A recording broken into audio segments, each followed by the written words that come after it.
Foodie Tamil நேயர்கள் அனைவருக்கும் வணக்கம். நான் உங்கள் உமா முருகேசன். இன்னைக்கு நம்ம இந்த வீடியோவில் என்ன செய்ய போகிறோம் அப்படின்னு பார்த்தீங்கன்னா, இந்த மழைக்காலத்துக்கு ஏற்றவாறு இன்னைக்கு நம்ம கொள்ளு சூப்பு பொடி எப்படி செய்கிறது, அதை வச்சு கொள்ளு சூப்பு எப்படி செய்கிறத நம்ம பார்க்க போகிறோங்க. நம்மளுடைய ஃபுடி தமிழா சேனலில் ஏற்கனவே சைவ ஆட்டுக்கால் சூப்பு பொடி வந்து நம்ம ரெடி பண்ணியிருப்போம். அதை வச்சு சூப்பு செஞ்சு காமிச்சிருப்போம். அது போலவே சூப்பு மசாலான்னு சொல்லிட்டு ஒரு ப்ராடக்ட் நம்ம வந்து ரெடி பண்ணியிருப்போம். இந்த சூப்பு மசாலா பார்த்தீங்கன்னா அனைத்து விதமான வெஜிடபிள்ஸ் எந்த காய்கறி வேணால் போட்டு சூப்பு வைக்கலாம். அதுக்கு இந்த பொடி ஒன்று மட்டும் சேர்த்துனா போதும் அப்படின்னு நம்ம சொல்லியிருப்போம். அதே போல் சைவ ஆட்டுக்கால் சூப் வந்துட்டு அந்த பொடி மட்டும் போதும், போட்டு கொதிக்க வச்சோம்னா சூப் ரெடி ஆகும்னு சொல்லியிருப்போம். ரொம்ப ஈஸியாக யார் வேணாலும் செஞ்சுக்கிற மாதிரி இந்த சூப் பொடி வந்து நம்ம ரெடி பண்ணியிருக்கோங்க. இந்த சைவ ஆட்டுக்கால் சூப் வந்து நிறைய விதமான நோய்களை தீர்க்கக்கூடியது அப்படின்னு சொல்லுவாங்க. இது வந்து ஆட்டுக்கால் சூப்புக்கு பதிலாக வெஜ்ஜில் வந்து சைவ ஆட்டுக்கால் சூப் இருக்குது. இது டேஸ்ட் வைஸும் அந்த மாதிரியே இருக்கும், அது போலவே ஹெல்த் வைஸும் ரொம்பவே நல்லாயிருக்கும். அது போல தாங்க இந்த கொள்ளு சூப்பு பொடி பார்த்தீங்கன்னா வெயிட் லாஸ் பண்ணணும்னு நினைக்கிறவங்களுக்கு இந்த கொள்ளு சூப் வந்து ரொம்ப யூஸ்ஃபுல்லாக இருக்கும். அது மட்டும் இல்லை, இந்த மழைக்காலத்துக்கு வந்து இந்த மாதிரி கொள்ளில் வந்து நம்ம சூப் வச்சு குடிக்கும்போது அந்த சளி, இருமல், காய்ச்சல் இதெல்லாமே சரியாகுங்க. அதனால் இந்த கொள்ளு சூப்பு பொடி வந்து எப்படி அரைக்கிறோம், அதை வச்சு எப்படி சூப்பு செய்கிறோங்கிறத ஃபுல் அண்ட் ஃபுல்லாக இந்த வீடியோவில் சொல்லியிருக்கேன். வீடியோவை கடைசி வரைக்கும் பாருங்கள். வாங்க வீடியோக்குள்ளே போகலாம். 40க்கும் மேற்பட்ட மசாலா வகைகள், ஊறுகாய் வகைகள், வத்தல் வகைகள் அனைத்தும் வீட்டு முறையில் தரமாகவும் சுவையாகவும் தயாரித்து நான் கொடுத்துட்ருக்கிறேன். இது உலக நாடுகள் அனைத்துக்குமே நம்ம கொரியர் மூலமாக அனுப்பி வச்சுட்ருக்கிறோம். இது தேவைப்படுறவங்க கீழே இருக்கிற வாட்ஸ்அப் நம்பருக்கு வாட்ஸ்அப் பண்ணுங்க. கொள்ளு சூப்பு பொடி செய்ய தேவையான பொருட்கள்: கொள்ளு 1/2 கிலோ, வெள்ளை உளுந்து 150 கிராம், கடலைப்பருப்பு 100 கிராம், மல்லி 50 கிராம், சீரகம் 25 கிராம், மிளகு 25 கிராம், காய வைத்த பூண்டு 25 கிராம், சுக்கு 25 கிராம், காய வைத்த கருவேப்பிலை 1 கப். இப்போ வந்து கொள்ளு சூப்பு பொடி செய்யறதுக்கு கொள்ளு தான் அதிகமாக எடுத்திருக்கோம். இதை வந்துட்டு கொள்ளு மட்டும் இல்லை, நம்ம எடுத்து வச்சிருக்கிற பொருட்கள் எல்லாமே தனித்தனியே வாசனை வர வரைக்கும் நம்ம வறுத்து எடுத்துக்கலாம்.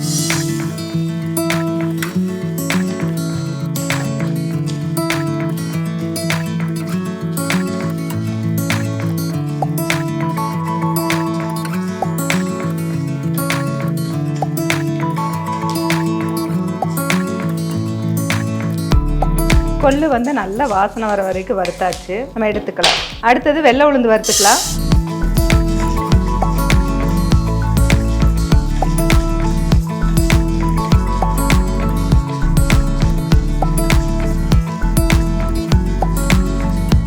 உளுந்து வறுபட்டுருச்சு, எடுத்துடலாம். அடுத்தது கடலைப்பருப்பு வறுத்துக்கலாம்.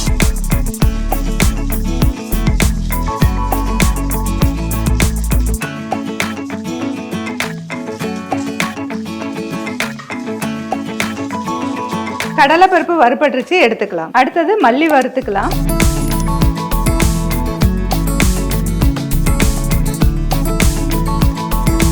மல்லி நல்லாவே வாசனை வந்துருச்சு, நம்ம எடுத்துக்கலாம். அடுத்தது மிளகு வறுத்துக்கலாம். அது கூடவே சீரகம் வறுத்துக்கலாம்.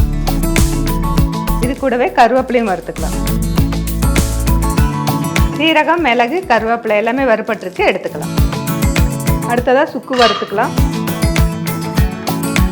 சுக்கு வந்து லேசாக வறுபட்டுருச்சு, நம்ம எடுத்துக்கலாம். அடுத்தது காய வச்ச பூண்டு லேசாக வறுத்துக்கலாம்.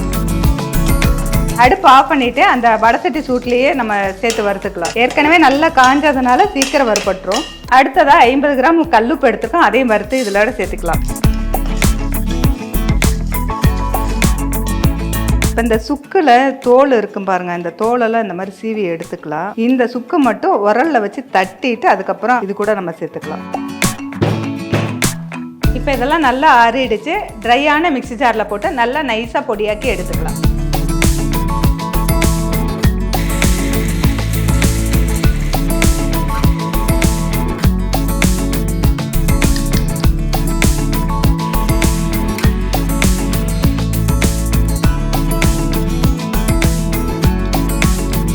இந்த மாதிரியே எல்லாத்தையுமே அரைச்சிட்டு இந்த மாதிரி ஜலிச்சுக்கலாம். ஜலிச்சோடனே இந்த கப்பி மாதிரி வரும். இதை மறுபடியும் திரும்ப போட்டு அரைச்சிட்டு ஜலிச்சுக்கலாம்.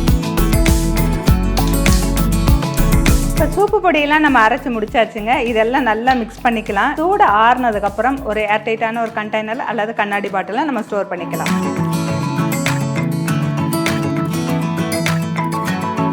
கொள்ளு சூப்பு பொடி வந்து ரெடி ஆயிடுச்சுங்க. இந்த மாதிரி பாட்டிலில் நம்ம ஸ்டோர் பண்ணியிருக்கோம். இந்த பொடியை வச்சு எப்படி சூப்பு செய்கிறதுன்னு பார்க்கலாம்.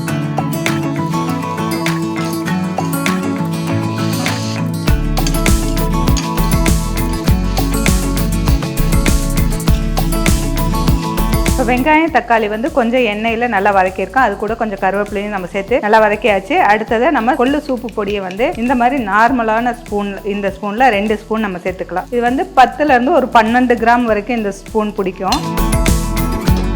இது கூட 1/4 லிட்டர் தண்ணி, இந்த டம்ளர் வந்து 1/4 லிட்டர் பிடிக்கும். இதில் வந்து 2 டம்ளர் தண்ணி சேர்த்தணும். மொத்தமாக 1/2 லிட்டர் தண்ணி வந்து இதில் சேர்த்துக்கலாம். இதில் கொஞ்சம் 1/4 டீஸ்பூன் மஞ்சத்தூள் சேர்த்துக்கலாம். இப்போ இதை நல்லா கொதிக்க விடணும். நம்ம ஏற்கனவே இதில் உப்பு சேர்த்துருக்கோம். உப்பு வந்து டேஸ்ட் பண்ணி பார்த்து நல்லா கொதிச்சதுக்கப்புறம் டேஸ்ட் பண்ணி பார்த்துட்டு 10லன்னா இதில் சேர்த்துக்கலாம்.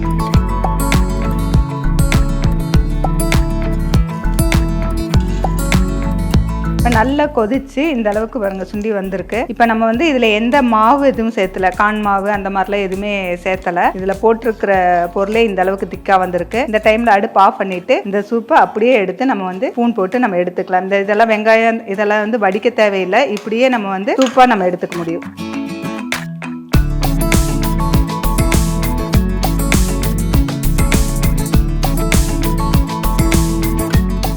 இன்னைக்கு நம்ம கொள்ளு சூப்பு பொடி வந்து நம்ம ரெடி பண்ணிட்டு அதை வச்சு கொள்ளு சூப் வந்து நம்ம செஞ்சுருக்காங்க. இந்த மாதிரி ரெடி பண்ணால் போதும். சூப்பு பொடியை ரெடி பண்ணி வச்சுன்னா எப்போ வேணும்னாலும் டக்குன்னு வந்து நம்ம தண்ணியில் இந்த 2 டீஸ்பூன் பொடியை போட்டுட்டு நல்லா கொதிக்க வச்சுட்டு நமக்கு தேவைப்பட்டதுன்னா உப்பு, கொஞ்சம் மிளகுத்தூள் நம்ம சேர்த்துக்கலாம். இதுலேயே எல்லாமே சேர்த்துருக்கனால தேவைப்பட்டால் மட்டும் நீங்கள் சேர்த்துக்கலாம். அந்த மாதிரி நம்ம வந்து உடனே எடுத்துக்கலாம். இல்லை கொஞ்சம் இன்னும் டேஸ்ட் வேணும்னா அந்த வெங்காயம் தக்காளி லேசாக வதக்கி விட்டு இந்த பொடியை போட்டுட்டு உடனே நம்ம தண்ணி ஊற்றிட்டு நம்ம நல்லா கொதிக்க வச்சு நல்லா வெந்ததுக்கப்புறமா நம்ம வந்து இந்த சூப்பை எடுத்துக்கலாங்க. இது கூட நம்ம வந்து எக்ஸ்ட்ராவாக எதுவுமே சேர்த்த தேவையில்லை. எல்லா இன்க்ரீடியன்ஸும் நம்ம இதுலேயே சேர்த்துருக்கோம். இந்த சூப்பு மசாலா ஒன்று இருந்தால் போதும், நம்ம உடனடியாக சூப் செஞ்சுக்க முடியும். இந்த கொள்ளு சூப் வந்து நம்ம ரெகுலராக எடுத்துக்கும் பொழுது நம்ம வெயிட் லாஸ் பண்ணணும்னு நினைக்கிறவங்களுக்கு ரொம்ப யூஸ்ஃபுல்லாக இருக்கும். அது மட்டும் இல்லை, இந்த பனிக்காலத்தில் மழை காலத்தில் சூப்பு மாதிரி எடுத்துக்கும் பொழுது இருமல் சளிக்கும் ரொம்பவே நல்லா இருக்குங்க. கொள்ளு ரசம் குடித்தாவே சளியெல்லாம் போயிரும்னு சொல்லுவாங்க. அந்த கொள்ளு ரசம்லாம் நிறைய ப்ராசஸ் வேக வச்சு அது மாதிரிலாம் பண்ணணும். அதெல்லாம் பண்ணாமல் உடனடியாக இன்ஸ்டண்ட்டாக நம்ம வந்து சூப் வேணும்னா இந்த மாதிரி பொடி ரெடி பண்ணி வச்சுட்டு நம்ம இந்த சூப் செஞ்சுக்கலாம். இந்த வீடியோ உங்களுக்கு பிடிச்சிருந்தா லைக் பண்ணுங்கள், ஷேர் பண்ணுங்கள். ஃபுட்டி தமிழா சேனலுக்கு சப்ஸ்கிரைப் பண்ணலைன்னா சப்ஸ்கிரைப் பண்ணிக்கோங்க. மீண்டும் அடுத்த வீடியோவில் சந்திக்கலாம். இப்போ நம்ம சுண்டக்காய் ஊறுகாய் செய்யறதுக்கு 5 கிலோ சுண்டக்காய் நம்ம எடுத்துருக்கோங்க. இந்த மாதிரி எடுத்துருக்கோம். இதெல்லாம் வந்துட்டு காம்பெல்லாம் க்ளீன் பண்ணி எடுக்கணும் ஃபஸ்ட்டு.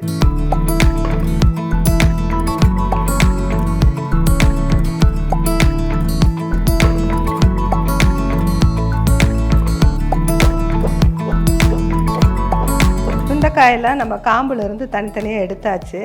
பாருங்க, இந்த மாதிரி தான். இதை வந்து தண்ணியில் போட்டு நல்லா கழுவிக்கணும். கழுவிட்டு இந்த சுண்டைக்காயெல்லாம் வந்து ஒரு கல் வச்சு தட்டிக்கணும். இந்த குழவிக்கல்லை வச்சு தட்டணும். எதுக்காகனா சுண்டைக்காயை அப்படியே முழுசாக இருக்கக்கூடாது. லேசாக நம்ம தட்டிட்டு அதுக்கப்புறம் நம்ம இதை எண்ணெயில் வதக்கிக்கலாம்.